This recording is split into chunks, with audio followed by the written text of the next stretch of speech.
dia. Nós vamos continuar o nosso culto a Deus conversando a respeito da revelação de Deus, a respeito da palavra de Deus, a respeito de tudo aquilo que é de Deus, não é? Tentando ao máximo tirar o que é do homem, do ser humano e estarmos centrados em Deus somente. Como é que a gente faz isso?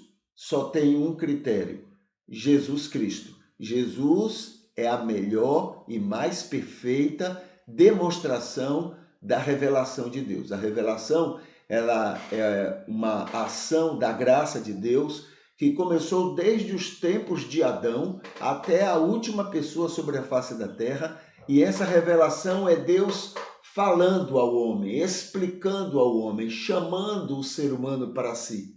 Entende? Falando quem é ele, falando do seu amor. Então, essa é a revelação de Deus desde o início de tudo, né? Desde o início de todas as coisas. Aí, como é que a gente então analisa? Tudo que é coerente com essa revelação é de Deus, tudo, dentro ou fora da Bíblia. Não importa quem esteja fazendo ou falando. Se for coerente com a palavra de Deus, se for coerente com a revelação de Deus, é de Deus. Se não for coerente, não é de Deus. Como é que eu sei se é ou não coerente com a revelação? Jesus. Tudo que seja coerente. Não é falando sobre Jesus, não é isso, não. Às vezes você fala sobre Jesus e fala e age exatamente ao contrário. Não é isso, não, tá bom? Estamos falando de que tudo que a pessoa vive, não é que faz no momento, vive e é coerente com Jesus, então isso é palavra de Deus, isso é revelação de Deus. Tudo que não for coerente pode estar na Bíblia ou fora da Bíblia. O que não for coerente com Jesus não é de Deus. Pode ter sido Moisés que fez ou falou, pode ter sido Davi, pode ter sido Paulo, não importa. Se não for coerente com Jesus, não é de Deus. Então isso tem que ficar bem claro para a gente compreender, não é, o que há de Deus na Bíblia e o que não é de Deus na Bíblia, ou em qualquer outro livro sagrado, ou em qualquer outra ação sobre a face da terra. Tá bom? Então esse é o critério. Jesus é o critério. Só ele é o critério. Tá? Então, com isso, a gente tem analisado, né, a gente tem estudado salmos na Bíblia. Estamos no Salmo 30, segunda parte, né?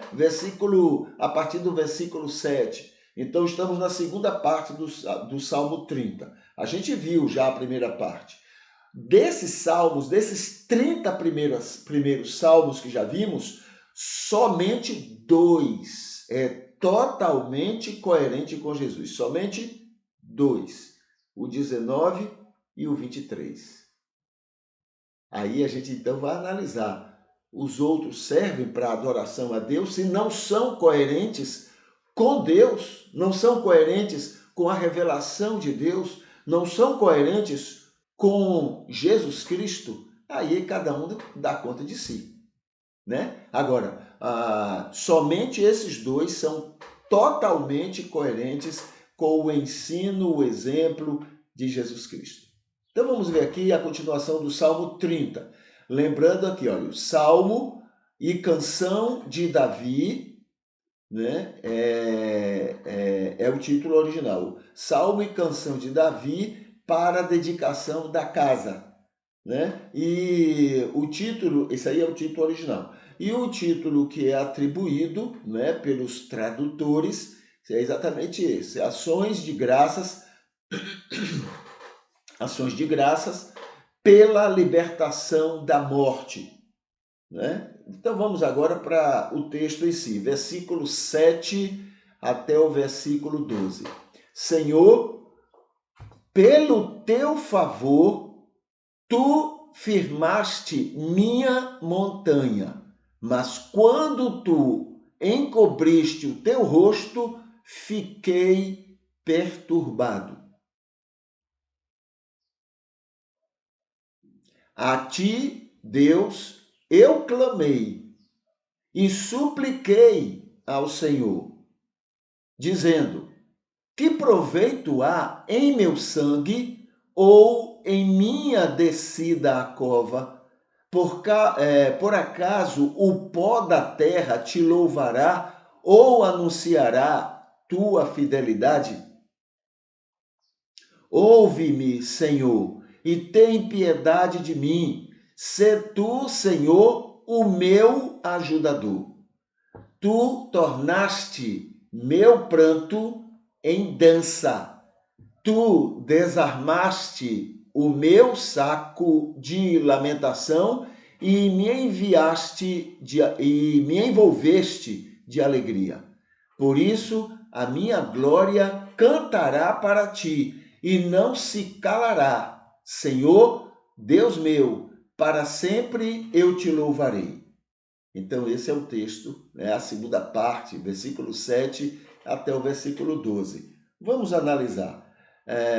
Primeiro de tudo, nada nós encontramos, como a primeira parte, nada encontramos que fosse coerente com o ensino de Jesus. Nada. Vamos analisar o restante. Então, versículo 7, a gente começa as incoerências do Salmo com Jesus, né? A segunda parte, as incoerências dessa segunda parte. Então, vamos lá. Versículo 7. Senhor, num momento estivestes comigo e noutro me perturbei com a tua ausência. Ele chega a dizer, escondeste o teu rosto de mim. Não conhece Deus, né? É claro que Deus nunca faz isto, nunca é assim. Porém, no entendimento do salmista, quando ele enfrentou momentos difíceis ou quando sofreu derrotas e quedas, eram culpas de Deus. Culpas de Deus, que se fazia ausente na vida dele, sem considerar que tudo aquilo que ocorria eram aflições que enfrentamos no mundo, como disse Jesus, e que em muitos casos eram resultado de decisões e ações dele. Então, olha, Senhor, todas as coisas ruins que aconteceram comigo, a culpa é tua, porque tu te escondeste de mim. Culpa de Deus? Mas é o entendimento do salmista. E isso é incoerente com Jesus Cristo. Versículo 8. Muitas vezes eu tenho suplicado e clamado ao Senhor. Muitas vezes. Isso demonstra falta de fé. Isso demonstra que o salmista não descansa em Deus, em sua sabedoria e cuidados. Ele está sempre alerta, assustado, amedrontado. Isso não é louvor. Isso é anti-adoração. Está chamando Deus de descuidado e até irresponsável em seu amor para com ele. É isso que ele está dizendo. Incoerente com Jesus Cristo. Versículo 9 é a terceira incoerência do salmista com Jesus. Senhor, não há proveito em minha morte. Se eu morrer, não há proveito nenhum para ti.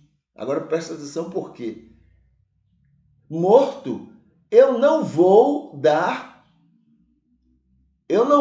louvor, não vou testemunhar de ti, Senhor. Grande coisa. Eu presto vivo, porque aí eu vivo, vou fazer uma coisa que o Senhor gosta. Adorar, testemunhar, sair falando por aí. Mas morto não. Esse é o jogo de palavras que o salmista está fazendo para pressionar. Vamos ver aqui o comentário. O salmista está pressionando Deus. É isso que ele está fazendo. Pressionando Deus.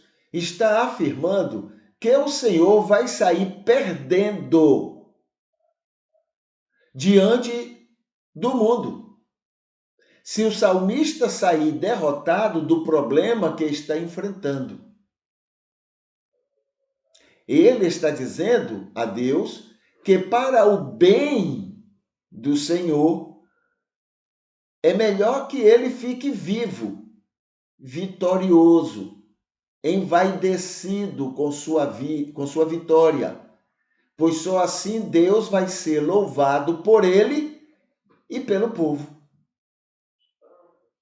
Esse é o espírito do salmista. É uma maneira de pressionar Deus.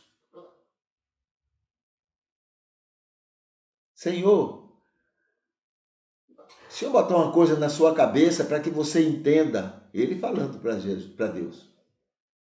Se eu morrer, se eu for derrotado, é tu que vai sair perdendo. Tu não pensou nisso, não? Só vai dar certo para ti, só vai ser bom para ti se eu ganhar, se eu for vencedor, se eu me der bem nessa luta, nessa briga, nessa confusão. Aí tu vai sair ganhando. Olha que inteligência louca, né? Deus, na cabeça dele, né? Deus não foi capaz de perceber uma coisa dessa. Ele está pressionando Deus. Não tem nada a ver com Jesus isso aí. Não tem nada a ver, não é nada coerente com o ensino de Jesus. Versículo 10. Versículo 10. Ouve-me, Senhor. Está surdo? Ouve-me, Senhor. Tem piedade de mim e vem me ajudar. Dentro do contexto, o salmista não está pedindo. Ele não está pedindo, Senhor, por favor, pelo amor de Deus, Senhor, vem ficar comigo. Ele não está pedindo. O que já é uma demonstração de fé, uma ausência de fé. E ele está, dentro do contexto, ele está colocando Deus em saia justa. Está dizendo o seguinte: acho melhor você vir logo me ajudar. Acho melhor. Para que você saia ganhando com isto. Deixa aí, larga aí essa indiferença comigo. Essa distância. Larga isto, Senhor. E vem me ajudar. É isso que ele está falando para Deus. O que é totalmente incoerente com o ensino de Jesus. Versículo 11 é a quinta incoerência com Jesus. Versículo 11. Senhor, sempre tens me ouvido e tu tens sido exaltado por isto. Quer dizer, você me dá alguma coisa e eu tenho sempre devolvido, né? Adoração. Agora venha fazer isso de novo. Continua a pressão contra Deus, para que o Senhor deixe de ser, entre aspas, deixe de ser bobo e saia da indiferença para com ele e suas dificuldades e inimigos, pois o Senhor sairá ganhando com isto. Larga de estar prejudicando a ti mesmo. Senhor, vem logo me cuidar de mim para que você saia ganhando com isso. Muita prepotência, né? muita prepotência. A gente parece muito com ele, sabe? A gente acha que Deus ganha muita coisa com a gente. A gente sempre acha que a gente tem muita coisa para oferecer a Deus. Nada. Só a misericórdia de Deus conosco. Muito bem, essa é a incoerência, é a quinta incoerência. A sexta incoerência é o versículo 12. Se fizeres o que eu peço ou eu mando, eu serei sempre um adorador teu por toda a minha vida. Barganha, troca. Deus não tem que ser adorado pelo que ele faz. Ele é digno de ser adorado pelo que ele é, independente do que faz. Continua a insistência e a troca que está fazendo com Deus. Venha fazer o que eu mando em meu favor e eu estarei por toda a vida sendo teu adorador. O que tu queres, o que tu gostas de ser adorado, bajulado, de tu seres dengado, eu vou fazer isso pro resto da vida. É isso que o salmista está falando. Lembrando que Deus não precisa da nossa adoração. Nós é que precisamos da adoração. Deus, antes de nós, ele já era Deus Todo-Poderoso.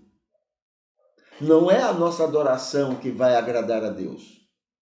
O que agrada a Deus na nossa adoração é que nós precisamos dela para nos alimentar, para nos fortalecer, não é? É um trabalho em nós, é um alimento para nós.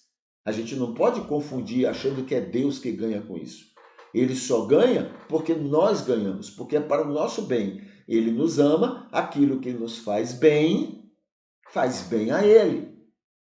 Entendeu? Então a adoração, quando ele nos chama para adorá-lo, para cultuá-lo, não é porque ele precise, ele passa muito bem sem isso, talvez até melhor. Mas isso é para o nosso bem. O salmista não entende isso. O salmista está achando que Deus é aquele que precisa ser bajulado, precisa ser dengado, elogiado, que ele precisa disso. Deus não precisa. O salmista, nesse Salmo 30, mais uma vez, decepciona.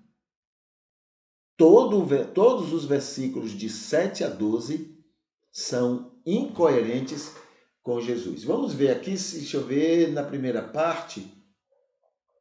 Olha aqui, na primeira parte também, versículo 1 ao versículo 6, todos são incoerentes com Jesus. Uma decepção, o Salmo 30.